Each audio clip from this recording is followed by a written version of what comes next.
តោះជម្រាបសួរបងប្អូនអរគ្នាទៅមើលកែបសាច់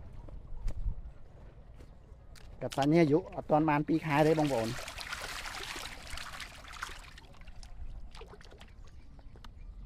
ពីលក្ខណៈនៃការចិញ្ចឹម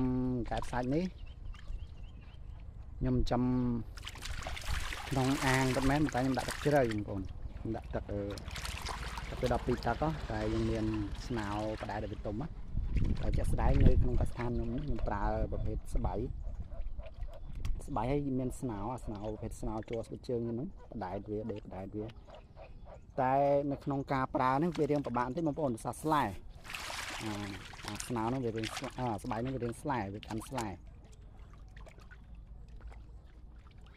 ហើយគ្រាន់តែថាវាកាត់បន្ថយការចំណាយនៃការទិញស្នោព្រោះស្នោទិញមកវារៀងថ្លៃដែរហើយការចិញ្ចឹមក្នុងអាងហើយយើងដាក់ការចិញ្ចឹមក្នុងអាងតែយើងដាក់ទឹកជ្រៅយើងមានស្នោវាទុំបែបនេះអាការលូតលាស់របស់វាស្តៀងនឹងយើងដាក់នៅក្នុងទឹកដែរណាក្នុងបែរដែលយើងដាក់ក្នុងទឹកណាការលូតលាស់របស់វាដូចគ្នាវាធំលឿនដូចគ្នាវាស៊ីចំណីច្រើនដូចគ្នាការសុខភាពល្អដូចគ្នាជាបើយើងនិយាយពីធៀបនឹងអាការដាក់ផ្ទាល់តង់យើងដាក់ទឹកចិចមួយថ្នាំងដៃហ្នឹងហើយនឹងអាការដាក់ទឹកជ្រៅនេះការលូតលាស់របស់វាលឿនស៊ីចំណីច្រើនហើយសុខភាពវាល្អ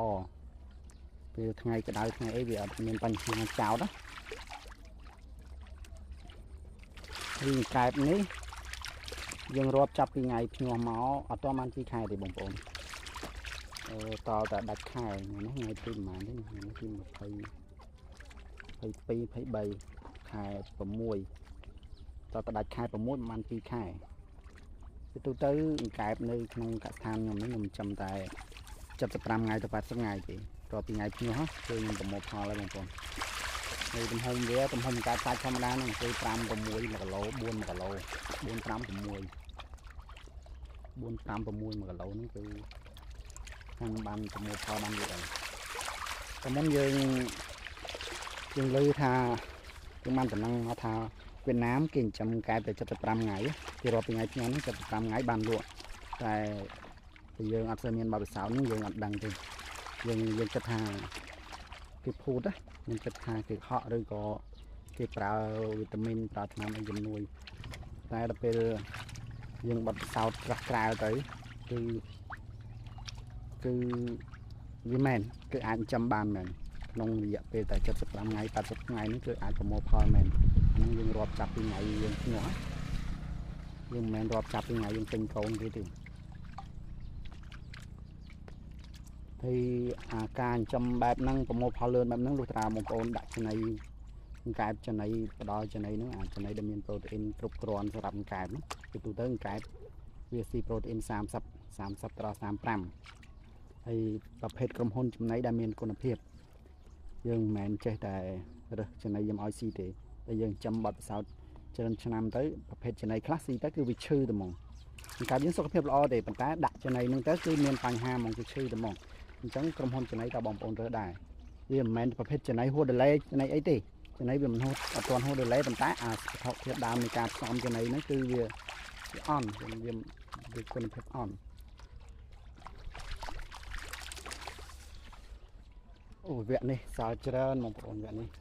គ្រាន់តែខែសាច់នេះចូល 60000 កូនហើយ5 ទៅ 60000 កូនណា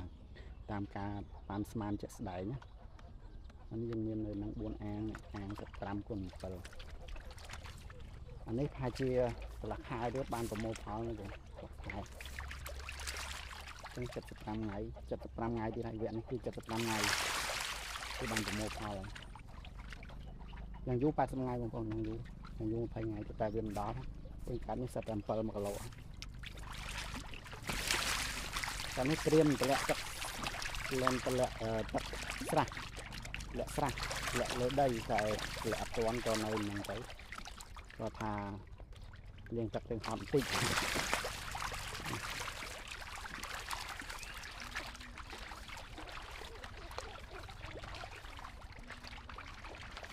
នាំបងប្អូនទៅមើលមកកន្លែងទៀត ដាក់ពីកន្លែងអានេះអាងនេះសិតតែ5គុណ7ទាំងអស់5 7អញ្ចឹងមួយអាងវា35ការ៉េ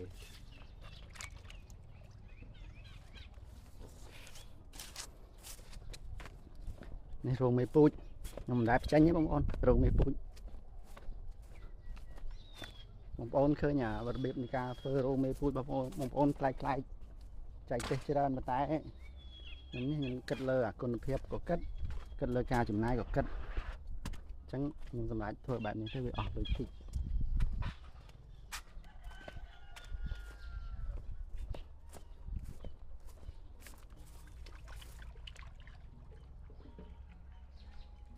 នេះក៏5គុណ7ដែរវគ្គជាមួយគ្នាទៅតែថាយើងរើសមានអាងទីអាងធំអញ្ចឹងព្រោះកើតការលូតលាស់របស់វាអត់ស្មើគ្នាទេវាអត់ប៉ុនគ្នាទេបើតែយើងរើសមួយវគ្គពីរវគ្គវាប៉ុនគ្នាក៏ដែរប៉ុន្តែការលូតលាស់តែមានទូមានធំអញ្ចឹងព្រោះកើតផ្លាស់ឈ្មោល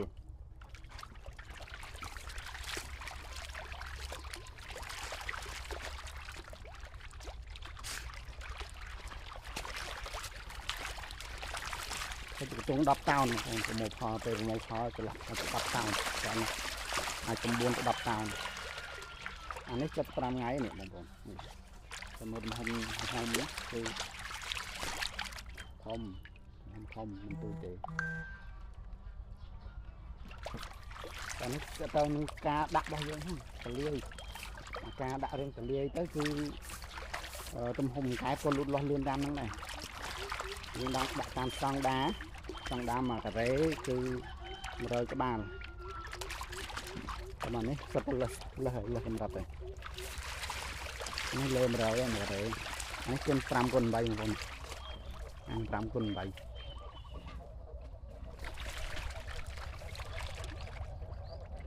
ខុសគ្នា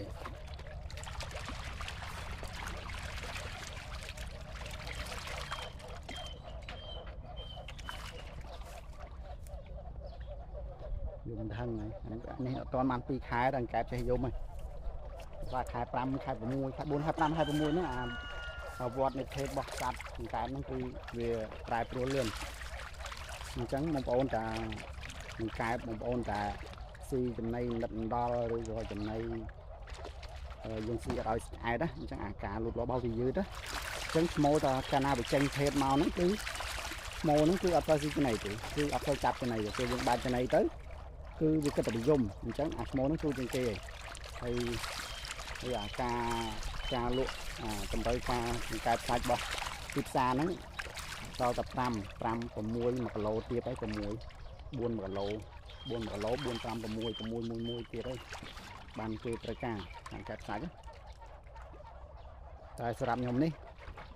ចំណីខ្ញុំអត់ស៊ីឆ្អែតចំណីគុណភាពល្អអញ្ចឹងឈ្មោលមេក៏ធំដូចតែគ្នាប៉ុនគ្នាទេបងប្អូនមើលអាងនេះឈ្មោល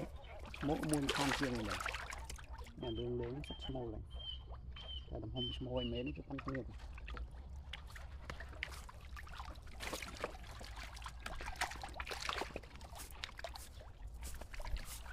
ខាងនោះបងប្អូនតែខ្ញុំថាណែក្នុងរោងមេពូជ